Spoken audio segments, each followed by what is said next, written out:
एक रात के लिए पुनर्जीवित हुए थे महाभारत युद्ध में मारे गए वीर। आज हम आपको महाभारत से जुड़ी एक अद्भुत घटना के बारे में बता रहे हैं, जब महाभारत युद्ध में मारे गए समस्त शूरवीर जैसे कि भीष्म, द्रोणाचार्य, दुर्योधन, अभिमन्यु, द्रौपदी के पुत्र कर्ण, शिखंडी आदि एक रात के लिए पुनर्जीवित हुए थे। यह घटना महाभारत युद्ध खत्म होने के 15 साल बाद घटित हुई थी। साथ ही हम आपको बताएंगे कि धृतराष्ट्र, गांधारी, कुंती और विदुर की मौत कैसे हुई। आइए इन सब के बारे में विस्तार पूर्वक जानते हैं। राजा बनने के पश्चात हस्तिनापुर में युधिष्ठिर धर्म व न्यायपूर्वक शासन करने लगे।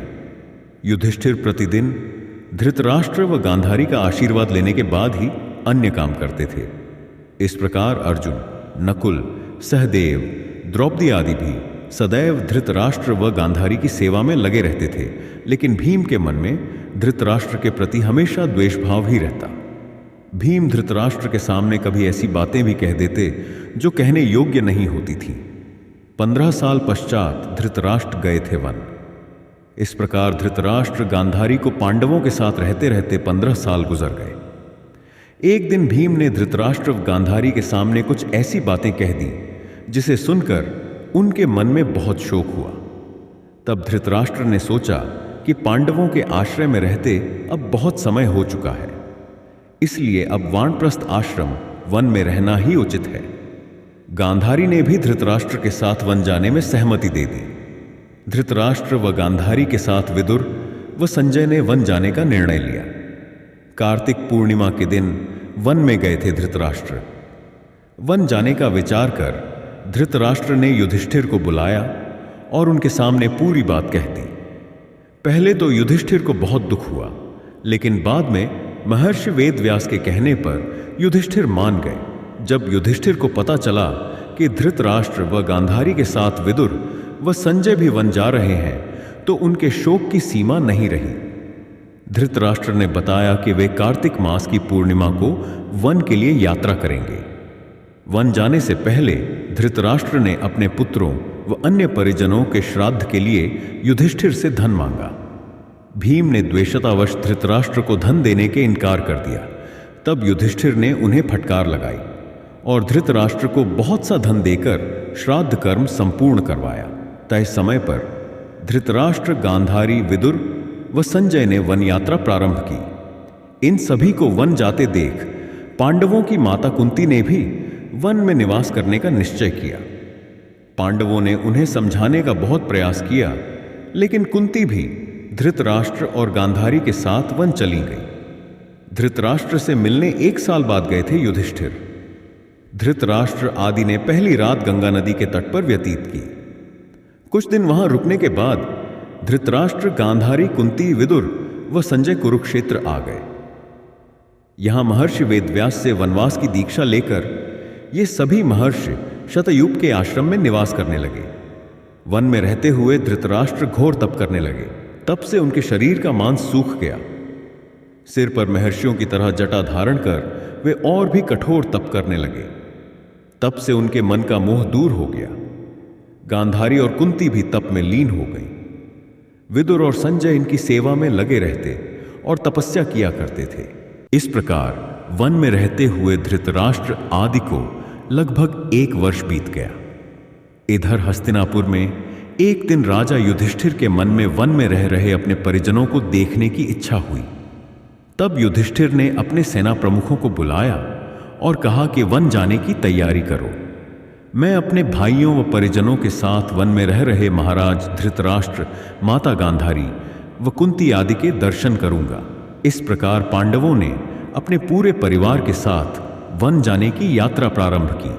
पांडवों के साथ वे नगरवासी भी थे जो धृतराष्ट्र आदि के दर्शन करना चाहते थे। युधिष्ठिर के शरीर में समा गए थे विदुर जी के प्राण।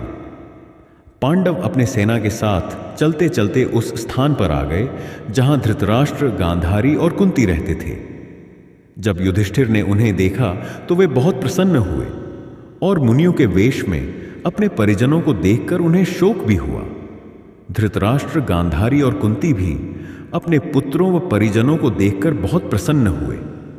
जब युधिष्ठिर ने वहां विदुर जी को नहीं देखा तो धृतराष्ट्र से उनके बारे में पूछा। धृतराष्ट्र ने बताया कि वे कठोर तप कर रहे हैं।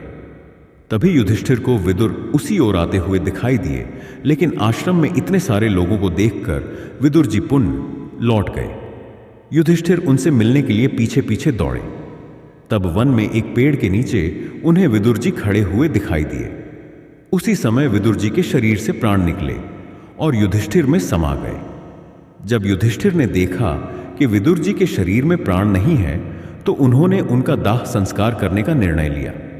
तभी आकाशवाणी हुई कि विदुर जी संन्यास धर्म का पालन करते थे, इसलिए उनका दाह संस्कार करना उचित नहीं है। यह बात युधिष्ठिर ने आकर महाराज धृतराष्ट्र को बताई। युधिष्ठिर के मुख से यह बात सुनकर सभी को आश्चर्य हुआ।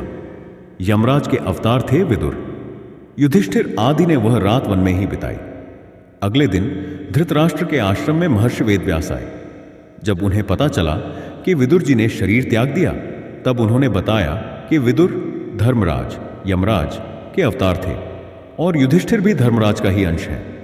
इसीलिए विदुर जी के प्राण युधिष्ठिर के शरीर में समा गए। महर्षि वेदव्यास ने धृतराष्ट्र, गांधारी और कुंती से कहा कि आज मैं तुम्हें अपनी तपस्या का प्रभाव दिखाऊंगा। तुम्हारी जो इच्छा हो वह मांग लो। तब धृतराष्ट्र व गांधारी ने युद्ध में मृत अपने पुत्रों तथा कुंती ने कर्ण को देखने की इच्छा प्रकट की। द्रौपदी आदि ने कहा कि वह भी अपने परिजनों को देखना चाहते हैं। महर्षि वेदव्यास ने कहा कि ऐसा ही होगा। युद्ध में मारे गए जितने भी वीर हैं, उन्हें आज रात तुम सभी देख पाओगे। ऐसा कहकर महर्षि वेदव्यास ने सभी को गंगा तट पर चलने के लिए कहा। महर्षि वेदव्यास के कहने पर सभी गंगा तट पर एकत्रित हो गए और रात होने का इंतजार करने लगे। विधवा स्त्रियां अपने पतियों के साथ कूद गई थीं गंगा में। रात होने पर महर्षि वेदव्यास ने गंगा नदी में प्रवेश किया और पांडव व कौरव पक्ष के सभी मृत योद्धाओं का आवाहन किया। थोड़ी ही देर में भीष्म, द्रोणाचार्य, कर्ण, दुर्योधन, दुशासन, अभिमन्यु, धृतराष्ट्र के सभी पुत्र, घटोत्कच, द्रौपदी के 5 पुत्र, राजा द्रुपद, धृष्टद्युम्न, शकुनी, शिखंडी आदि वीर जल्द से बाहर निकल आए। उन सभी के मन में किसी भी प्रकार का अहंकार व क्रोध नहीं था। महर्षि वेदव्यास ने धृतराष्ट्र व गांधारी को दिव्य नेत्र प्रदान किए। अपने मृत परिजनों को देख सभी के मन में हर्ष छा गया। सारी रात अपने मृत परिजनों के साथ बिताकर सभी के मन में संतोष हुआ। अपने मृत पुत्रों, भाइयों, पतियों व अन्य संबंधियों से मिलकर सभी का संताप दूर हो गया। तब महर्षि वेदव्यास ने वहां उपस्थित विधवा स्त्रियों से कहा कि जो भी अपने पति के साथ जाना चाहती हैं, वे सभी गंगा नदी में डुबकी लगाएं। महर्षि वेदव्यास के कहने पर अपने पति से प्रेम करने वाली स्त्रियां गंगा में डुबकी लगाने लगीं और शरीर छोड़कर पतिलोक में चली गईं। इस प्रकार वह अद्भुत रात समाप्त हुई। आग में जलकर हुई धृतराष्ट्र, गांधारी व कुंती की मृत्यु। इस प्रकार अपने मृत परिजनों से मिलकर धृतराष्ट्र, गांधारी, कुंती व पांडव बहुत प्रसन्न हुए। लगभग 1 महीना वन में रहने के बाद युधिष्ठिर आदि पुण्य हस्तिनापुर लौट आए। इस घटना के करीब 2 वर्ष बाद एक दिन देवर्षि नारद युधिष्ठिर के पास आए। युधिष्ठिर ने उनका स्वागत किया। जब देवर्षि नारद ने उन्हें बताया कि वे गंगा नदी के आसपास के तीर्थों के दर्शन करते हुए आए हैं, तो युधिष्ठिर ने उनसे धृतराष्ट्र, गांधारी व माता कुंती के बारे में पूछा। तब देवर्षि नारद ने उन्हें बताया कि तुम्हारे वन से लौटने के बाद धृतराष्ट्र आदि हरिद्वार चले गए। वहां भी उन्होंने घोर तपस्या की। एक दिन जब वे गंगा स्नान कर आश्रम आ रहे थे, तभी वन में भयंकर आग लग गई।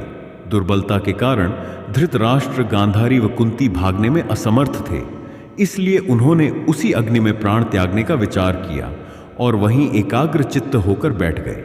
इस प्रकार धृतराष्ट्र, गांधारी व कुंती ने अपने प्राणों का त्याग कर दिया। संजय ने ये बात तपस्वियों को बताई और वे स्वयं हिमालय पर तपस्या करने चले गए।